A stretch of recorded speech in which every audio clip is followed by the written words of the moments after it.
Alhamdulillah pemirsa, saya sudah bersama dengan Masya Allah Kang Marcel Radipal. Betul namanya itu ya? Iya betul. Lahir itu namanya? Enggak, itu nama panggung juga sebenarnya. Cuma yang saya hakiin adalah pesulap merahnya.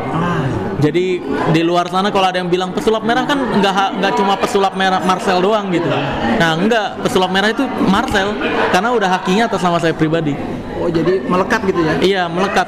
Jadi kalau di luar sana ada yang nyebut pesulap merah atau make nama pesulap merah tanpa izin saya dalam urusan komersil, bisa saya tuntut. Iya. Keren banget ya. Iya. Kang Marcel, sambilnya Kang Marcel ya boleh ya? Mas Marcel, Kang Marcel bebas. Orang Sunda. Oh iya. Kang Marcel. Kang Marcel itu ada di acara ini berarti mualam kan? Hah? Mualam kan? Bukan acara malam ini. Bukan mualam. Bukan. Ternyata semua kita ketemu siapa? David, Salah. Bukan dong. Pengisi acaranya kan tadi ada saya, Mama Dede, Dokter Aisyah, Kodonditan. Yang mualaf malah Kodonditan doang. Dasarnya ngundang Kang Marcel ke sini itu apa dasarnya? Tahu nggak ada? Seperti yang pas lagi podcast sama Kodondi, pas podcast ternyata pesulap merah pengetahuannya dalam banget tentang pengetahuan. Agama. Enggak, semua, terutama di bidang saya ya, tentang pengembangan diri, tentang bisnis, tentang kebetulan temanya ini Fitrah Fest, jadi bagaimana cara manusia kembali ke fitrahnya. Nah tadi saya membahas bagaimana cara manusia kembali ke fitrah aslinya manusia, yaitu menjadi pribadi yang baik dan ingin menolong atau bermanfaat untuk orang lain. Karena aslinya kita dari kecil kita terlahir ingin jadi orang yang baik atau bermanfaat. Makanya kita ngefans sama Power Ranger. Iya kan? Dulu kita pengen jadi Power Ranger, kita pengen jadi Spider-Man karena kita ingin menolong orang lain. Gitu. Itu fitrahnya manusia. Fitrahnya manusia aslinya pengen menjadi baik, cuma nggak banyak manusia yang nggak tahu gimana caranya untuk bisa menjadi aktual, jadi manusia yang aktual tuh, aktualisasi dirinya perfect. Nah tadi saya membahas step by step bagaimana cara menjadi aktualisasi dirinya itu maksimal gitu. Fitrah manusia adalah pengen menolong orang yang baik. Tahu dari mana Kang Marcel? Tahu dari pengalaman dan pembelajaran hidup kita aslinya. Katanya tadi bilang banyak orang yang nggak tahu. Nah ini tahu dari mana? Bukan, nggak banyak orang yang nggak tahu itu tentang bagaimana prosesnya menjadi manusia yang baik dan bermanfaat. Karena tadi saya membahas tentang teori Maslow namanya. Maslow. Iya. Jadi Abraham Maslow itu teori yang nama orang itu ya? Iya, nama orang. Teori psikologi, prinsip psikologi yang dikeluarkan pada tahun 1943 tentang teori hierarki. Jadi hierarki itu adalah tingkatan dalam mencapai sesuatu hal yang kebutuhan manusia gitu. Dari mulai kebutuhan dasar, kebutuhan fisiologi, kebutuhan makanan, minuman, seks dan semacamnya. Terus kebutuhan kedua adalah ada kebutuhan keamanan, ada kebutuhan keamanan, kebutuhan ketiga kebutuhan sosial, kebutuhan keempat ada kebutuhan penghargaan, dan terakhir aktualisasi diri. Tadi saya menceritakan dari pengalaman saya dari dulu jualan sosis sampai sekarang punya perusahaan, 2 perusahaan. Saya komisaris utama di 2 perusahaan. Sekarang. Itu ilmu yang barusan disampaikan ini dapat dari mana? Dari dunia psikologi. Psikologi itu ya? Iya. Dan tadi saya menjelaskan juga kenapa banyak masyarakat Indonesia yang percaya dukun. Karena masyarakat Indonesia ketika ingin mencapai tingkat yang paling atas ingin lewat jalur singkat. Nah, itu yang disebut Occam Razor Principle, atau kalau dalam dunia hukum itu namanya prinsip parsimoni. Nah, parsimoni ya? Iya, pernah dengar ya parsimoni. Jadi segala sesuatu hal yang sederhana dianggapnya benar, padahal belum tentu benar. Kayak contohnya percaya dukun udah pasti nipu, kalau nggak cabul. Gitu. Jadi jangan sampai untuk mencapai atau menyingkat perjalanan proses hidup kita malah percaya sama pembodohan-pembodohan semacam itu. Makanya tadi saya ajarin dari awal saya jadi tukang sosis goreng, mie ayam, terus lanjut jadi karyawan lanjut jadi ojek online 3 tahun, ojek online jadi youtuber sekarang jadi pengusaha dan seterusnya. Gimana cara beraktualisasi diri bisa menjadi memaksimalkan aktualisasi diri kita gitu. Berapa orang karyawan gitu ikut cara ini coaching? Karyawan ya masih di bawah 50 orang. Banyak itu. Hah? Banyak. Lumayan. Gini Kang Marcel, saya melihat di YouTube ya, Kang Marcel ini wajahnya nggak berubah. Itu pasti ada doa-doa, ada apa ya namanya? Sering nangis. Sering nangis ke Allah Azza wa Jalla. Jadi ketika kita mendapatkan masalah hidup, saya merinding.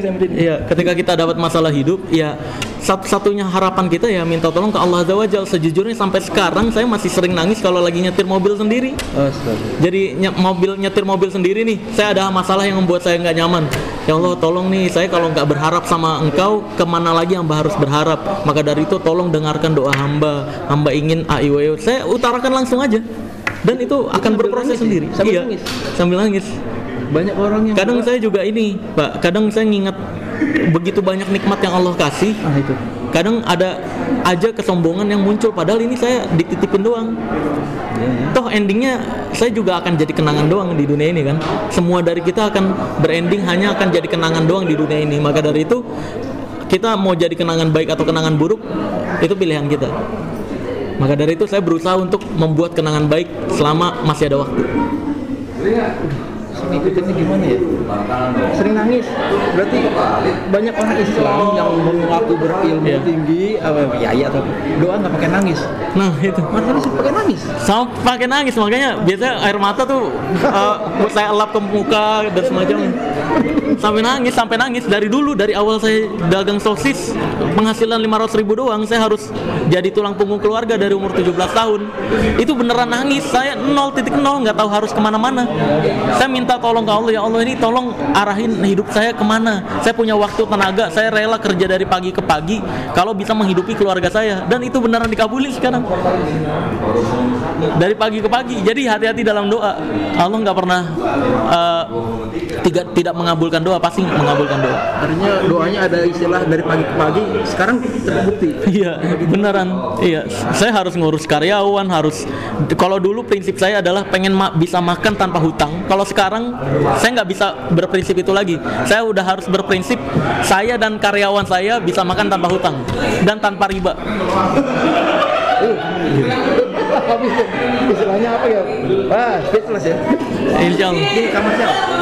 Berarti pasti ada doa-doa tertentu. Pasti doa kepada orang tua, doa kepada keluarga itu udah biasa ya. Tapi doa kepada orang lain yang malaikat sendiri, doa yang sama untuk kamu, kata malaikat itu doa apa ya? Kepada siapa? Doa ke Allah. Bukan doa untuk siapa? Doa untuk diri saya sendiri. Dengan ini ada yang saya lakukan terus. Doanya ya Rozak Zulkuatil Matin Urzukni. Ulangi. Ya Rozak Zulkuatil Matin Urzukni. Jadi itu ya Rozak itu ya Allah yang Maha Pemberi rezeki, tolong berikan aku rezeki yang baik dan halal. Intinya kayak gitulah kurang lebih. Jadi itu saya doakan, selalu doa kayak gitu ketika ngerasa kekurangan nih untuk bayar gaji karyawan bulan ini, misalkan lagi minus. Nah, ya itu saya doa nanti ada gitu pernah. Ya ada, ya namanya pengusaha. Pengusaha naik turun kayak gitu. Jadi ya totalitas saya mengajarkan sepenuhnya berharap ke Allah, keajaiban cuma salah satunya ke Allah. Seringkali manusia ketika kepepet dia malah nyari kepercayaan ke manusia lagi.